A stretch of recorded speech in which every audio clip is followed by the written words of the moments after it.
Hi, I'm Dr. Lenny Roberts from Summit Spine and Wellness, and as you see, I am bending a license plate. The reason why I wanted to use this as a demonstration is, well, I got a different car, but not needing this license plate, I was making sure that no one else was going to use it. And it reminded me of talking about how stress accumulates in our body. And oftentimes a lot of people will come in here and they'll say, oh, I just bent over to tie my shoe or pick something up off the paper and I pulled my back out. Or I just sneezed and coughed, or whatever it may be, or something just ran. I woke up with pain one day. And that's certainly concerning for me as a doctor, because what's going on is the effects of stress are continuously building and building. So I can't break this license plate in just one bend forward and backwards.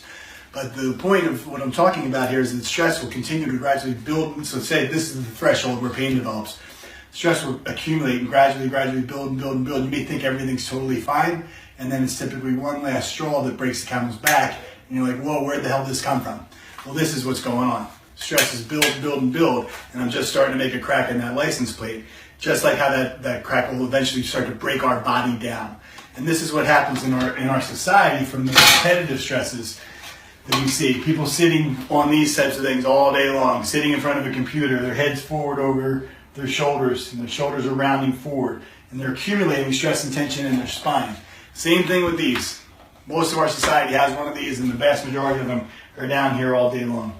Those repetitive stresses build and build until eventually the straw that breaks the camel's back. You wonder where this happened. But it's often a process that's been going on for months, if not years, if not decades, before the symptoms actually develop. We're tying this together with a workshop that we're doing called Concussion Roulette, which we're going to be doing on Wednesday, April 26th.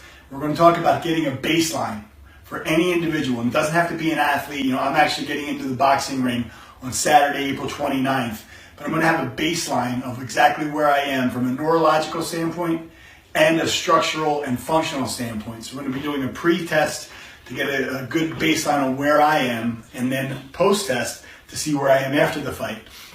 So we're going to actually measure the effects of the physical stress on my body. And the reason why I wanted to do this is to share with the community how these types of things are absolutely essential to get a baseline.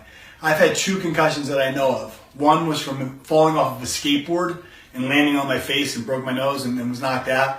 And the other was from playing wall ball. So I played football, I've done some boxing, I've done a lot of contact sports, but I had 2 concussions from pretty normal activities. And it doesn't matter what sport you play, what you do, how you live life, or even how old you are. It's essential to get a baseline to determine how someone is before they go into an active sport or they go in an active life. People can get concussions from gymnastics, from horseback riding, from hockey, from soccer, from tons of different activities, and it's really, really essential to get a baseline on them, and then we can actually measure when they're actually safe to return to their sport and make sure that the cumulative stresses that are building up in their body, that they're not here about to snap. Thanks so much and have a great day.